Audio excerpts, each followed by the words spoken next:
Zero error, ये कुछ डेफिनेट्स rules होते हैं जो हमने प्रॉपर तरीके से उसे इंस्ट्रूमेंट को यूज़ करना होता है कि कुछ रूल हैं, कुछ तरीके हैं और इसी के अकॉर्डिंग हमने अपने इंस्ट्रूमेंट को इस्तेमाल करना होता है। अगर ज़रा सा भी अगर एक रूल भी हमारे से मिस हो जाता है तो हम प्रॉपर तरीके से अपने मेजरमेंट को नहीं परफॉर्म कर सकते।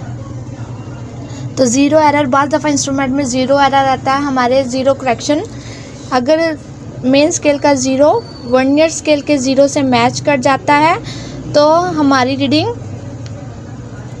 ज़ीरो एरर नहीं होता। अगर ज़ीरो आगे पीछे ज़रा सा भी हो जाता है तो हमारे इंस्ट्रूमेंट में ज़ीरो एरर आ जाता है। तो reduce zero error comparing instrument with another which is known to be more accurate correction factor which is known to more accurate. हमने अपने इंस्ट्रूमेंट को दूसरे जो बिल्कुल एक्यूरेट इंस्ट्रूमेंट है उसके साथ कंपेयर करना होता है।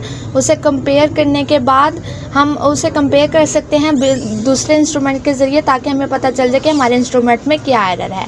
करेक्शन फैक्टर मिसाल के तौर पर ये 0, 1, 2, 3, 4, 5 रीडिंग में देखें, करेक्शन फैक्टर हम यानी इसे करेक्ट कर सकते हैं, यानी इसमें 4 मिसिंग है तो हमारी रीडिंग करेक्ट नहीं है, तो हम करेक्शन फैक्टर को अप्लाई करके अपनी रीडिंग को करेक्ट कर सकते हैं। यानी इसमें हम एक सेंटीमीटर हमारा कम है तो हम इसमें एक सेंटीमीटर रीडिंग में ऐड कर देंगे तो हमारा करेक्शन फैक्टर अप्लाई हो जाएगा और हम अपनी रीडिंग को एक्यूरेट कर सकते हैं।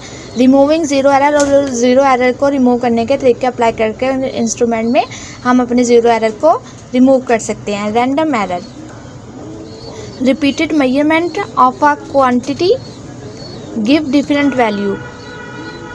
मिसाल के तौर पर आपने एक लेंथ मेजर किया, उसकी है 7.6 सेंटीमीटर आई है एक रीडिंग 7.8 सेंटीमीटर आई है, एक रीडिंग 7.9 आई है।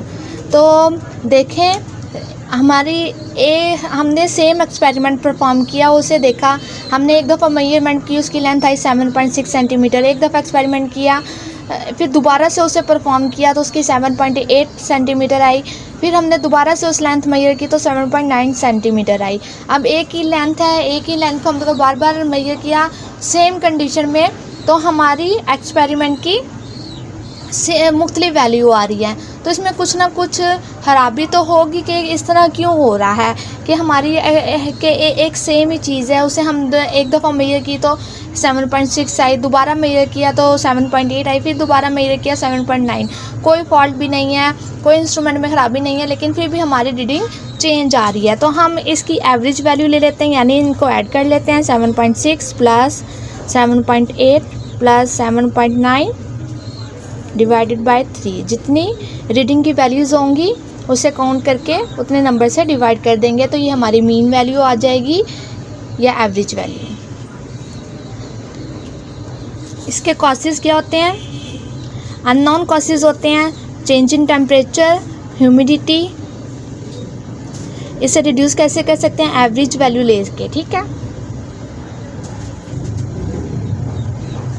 Change in temperature unknown causes होते हैं, मिसाल के तौर पर हमारा टेम्परेचर चेंज हो जाता है और उसका इफेक्ट इंस्ट्रूमेंट्स पर पड़ता है क्योंकि वो मेटल के होते हैं।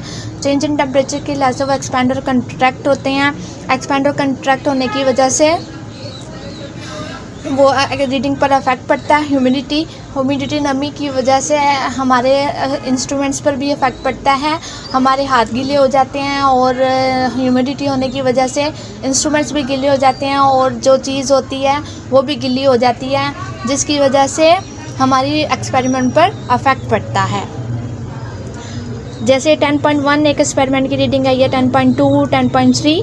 इसी तरह हमने ये एक ही चीज़ की लेंथ मेजर किया और उसकी मुख्तलिफ रीडिंग आई है। हमने अपने एक्सपेरिमेंट को रिपीट भी किया लेकिन सेम वैल्यू नहीं मिली, मुख्तलिफ वैल्यूज़ मिली हैं हमें। तो हम इसका मीन वैल्यू लेके, एवरेज वैल्यू लेके इसको रिड्यूस कर सकते हैं।